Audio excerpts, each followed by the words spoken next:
दोस्तों, पुरातत्व जगहों से मिलने वाले आर्टिफैक्ट्स यानी पुरावशेष के जरिए हम सालों पहले रहने वाले लोगों के बारे में पूरी जानकारी इकट्ठी कर सकते थे कि लोग कैसे रहते थे, क्या खाते थे, कौन सी लैंग्वेज बोलते थे और उनका कल्चर कैसा था। लेकिन सारे आर्टिफैक्ट्स ऐसे नहीं होते जो इतिहास की सभी बातों को रिवील कर दे। कुछ आर्टिफैक्ट्स आर्कियोलॉजिस्ट्स के होश उड़ा देते हैं। तो आज की इस वीडियो में हम आपको मिस्टीरियस आर्टिफैक्ट्स के बारे में बताने वाले हैं जिनकी मिस्ट्री को आज तक कोई एक्सप्लेन ही नहीं कर पाया। Number 5, Dropa stones. Dropa stones 716 circular stones discs का एक कलेक्शन है। चाइना के एक प्रोफेसर चीपू तेई को चीन और तिब्बत के बॉर्डर पर ये स्टोन्स मिले थे। ये स्टोन्स लगभग 12,000 साल पुराने हैं, लेकिन इनके पुराने होने के अलावा जो बात इन्हें खास बनाती है वो है इन पर बनी हायरोग्लाइफिक मार्किंग्स।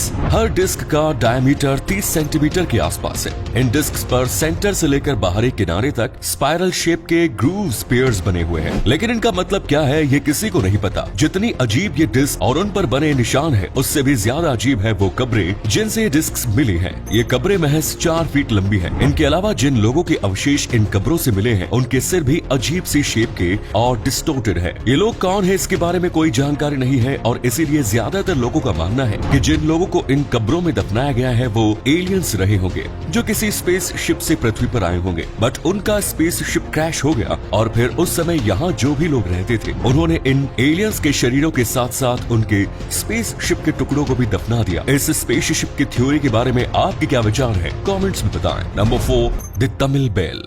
साल 1836 में विलियम कॉलिंसो को न्यूजीलैंड के वेंगेरेरी में एक अजीब सा दिखने वाला ब्रॉन्ज धातु का घंटी जैसा दिखने वाला एक बर्तन मिला जिसे एक माओरी औरत खाना बनाने के लिए यूज किया करती थी। अब आपको लग रहा होगा ये बर्तन एक आर्टिफैक्ट है। ये विलियम को कैसे पता चला? एक्चुअली इस बर्तन की रिम पर प्राचीन तमिल भाषा में कुछ लिखा था और विलियम ने इसे इंस्क्रिप्शन को पहचान लिया। इसमें लिखा था मोहिदान बुक्स शिप्स बैल। इस घंटी ने सभी के दिमाग की घंटी बजा दी क्योंकि ये बैल जब मिली और उस समय न्यूजीलैंड और ऑस्ट्रेलिया ऐसे देश थे जिन्हें अंग्रेजों ने कुछ टाइम पहले ही डिस्कवर किया, बट फिर एक एंशिएंट तमिल बैल न्यूजीलैंड तक कैसे पहुंची? इसका जवाब किसी के पास नहीं था। इसका ये मतलब ये भी हो सकता है कि या तो साउथ इंडियन लोग पहले ही न्यूजीलैंड पहुंच चुके थे, लेकिन अगर ऐसा था तो साउथ इंडिया के लोगों ने अपने किसी अवशेष में या इंस्क्रिप्शन में इस बात का जिक्र क्यों नहीं किया और न ही अभी तक उसकी न्यूजीलैंड यात्रा के कोई अवशेष मिले हैं। आर्कियोलॉजिस्ट का मानना है कि ऐसा हो सकता है कि उनकी यात्रा सिर्फ वन वे ही रही हो, मतलब वो न्यूजीलैंड आए हो लेकिन वापस लौटे नहीं। या फिर ऐसा भी हो सकता है कि ये घंटे किसी पुर्तगाली यात्री के शिप से समुद्र में गिर गई हो और फिर तट पर किसी न्यूजीलैंड के निवासी को मिल गई हो। आपको क्या लगता है इस घंटे के न्यूजीलैंड पहुंचने के पीछे क्या कहानी होगी? Number 3, golden एयरप्लेस। गोल्ड की बनी ज्वेलरी तो आपने बहुत देखी होगी, लेकिन आज मैं आपको दिखाता हूँ एक सोने का बना एयरप्लेन। जी नहीं, ये कोई उड़ने वाला एयरप्लेन नहीं बल्कि उसके जैसे दिखने वाले छोटे छोटे फिगर्स है जो भी आज के जमाने के नहीं बल्कि लगभग 500 साल पुराने। शॉकिंग ये है कि 500 साल पहले के लोगों को एयरप्लेन्स के बारे में जानकारी कैसी थी। ये आर्टिफैक्ट कोलंबिया से मिला है। इस आर्टिफैक्ट को लगभग 500 साल पहले पाई जाने वाली एक प्रजाति किम्बाया ने बनाया है। इन गोल्डन प्लेन्स की लंबाई लगभग 7.6 सेंटीमीटर है। वैसे तो किम्बाया सिविलाइजेशन के बारे में हम बस इतना ही जानते हैं कि ये लोग 4th सेंचुरी बीसी के बाद 16th सेंचुरी में स्पेनिश लोगों के आने तक फले फूले। ये लोग सोने पर अपनी कारीगरी के लिए बहुत फेमस थे और ये छोटे छोटे एयरक्राफ्ट जैसे दिखने वाले एयरक्राफ्ट इसी का नमूना है। कुछ लोग कहते हैं कि ये एयरक्राफ्ट किसी बर्ड या उड़ने वाले इंसेक्ट का रिप्रेजेंटेशन हो सकता है क्योंकि किम्बाया लोग फ्यूचर तो नहीं देख सकते थे कि जो उन्हें एयरप्लेन्स की टेक्नोलॉजी के बारे में पता हो, पर क्या पता उनका कॉन्टेक्ट एक्स्ट्रा टेरेस्ट्राइल्स यानी दूसरे ग्रह के लोगों के साथ रहा हो। Number 2, the Dogu figures. अगर मैं आपसे पूछूं कि पहला आदमी स्पेस पे कब और कौन गया तो आप कहेंगे कि साल 1961 में यूरी गागरिन। लेकिन अगर मैं ये कहूँ कि उससे भी सैकड़ों सालों पहले जापान के लोगों ने स्पेस सूट पहने आदमी के स्टैचू बना लिए थे तो क्या आप भरोसा करेंगे? शायद नहीं। तो खुद देखिए, ये छोटी छोटी डोगो फिगुराइंस जापान के जोमोन पीरियड के टाइम की है और ये सिविलाइजेशन 14,000 से 400 बीसी के टाइम की है। ये अजीब से फिगुराइंस बिल्कुल ऐसे लगते हैं जैसे किसी एस्ट्रोनॉट ने स्पेस सूट पहन रखा हो, बिल्कुल वैसी ही बल्कि बॉडी।